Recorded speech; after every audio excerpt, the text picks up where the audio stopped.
Hello, hello, idam kim te khiamo. Pasianina kal khasung ton tung isepi bona khem pe wang wol zopina. Napli be ni pi na te hibanga ai hibang teng kai khom thei toi to pa min phan ma sa hang. To pa tunga ai lungdam ko nai na hallelujah thum ve chi khom phani mo kha ni chu. Hallelujah. Hallelujah. Hallelujah. Hallelujah. Amen. To pa hoi na pula khom nek ke zon no mangi. Ito pa hong kem na hangin na ete at sidam himani na. To pa hoi hi kay tunga pulang ye diang amen kani chung. To pa hoi hi kay tunga. To pa hoi hi kay tunga. To pa hoi hi kay tunga amen. Hallelujah amen hallelujah. To pa hoi hi kay kwan sunga jing ye diang amen kani chung. To pa hoi hi kay kwan sunga. To pa hoi hi kay kwan sunga.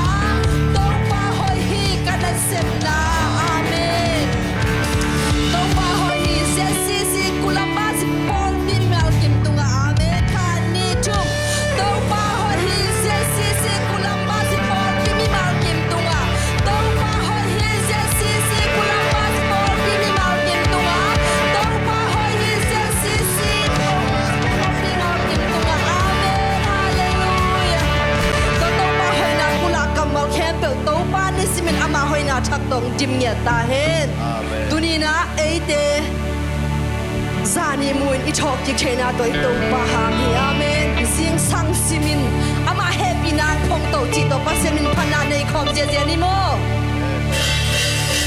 ku te be khom ni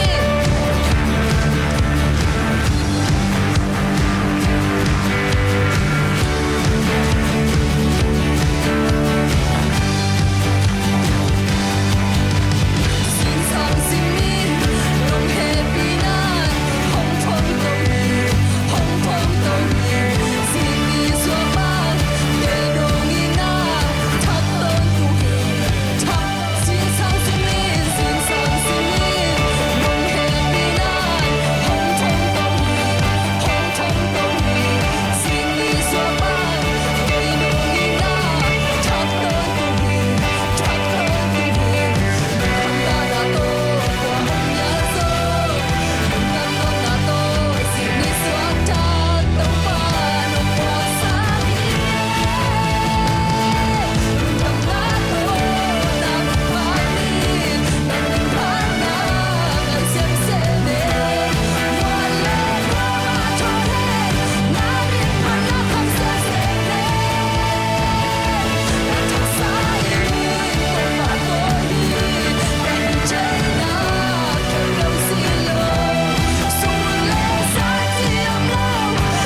te mami na patay Vang lian papa sian te mami pat kom lai ti Ilung sim campbell so ke na amami mai pa zong kom lai ti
tang na nung piang manito pa nung happy na hang nakito pa hallelujah oh hallelujah nung tablong ito pa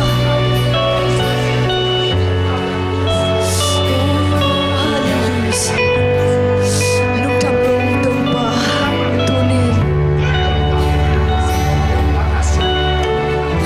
Itiang hong tumpito pa ng marahay manpating na kilomi biyak dingin na kilomi ito pa tunin na natate kahit ay na kempo silawin na maipagong sonatew ng makong pingyeduhin nang manasiyang tonam turong saan sa ginpao Panabiyag na nga sunga na kasiyang tawang pinano nga sang manin na tungalong damhong puwaki Kasaklay di na tanutong panin ng makamal tunong tate hisongin O na itong kanong takpe di yung ututuam tonte hisongin sa isyu ng mamin to kamuak niya tuhin Nung ang pinasate tumasa isyu namin to lungdam kawin Atakin na kusung hong kiyab gigun sangin kong biyag babos yan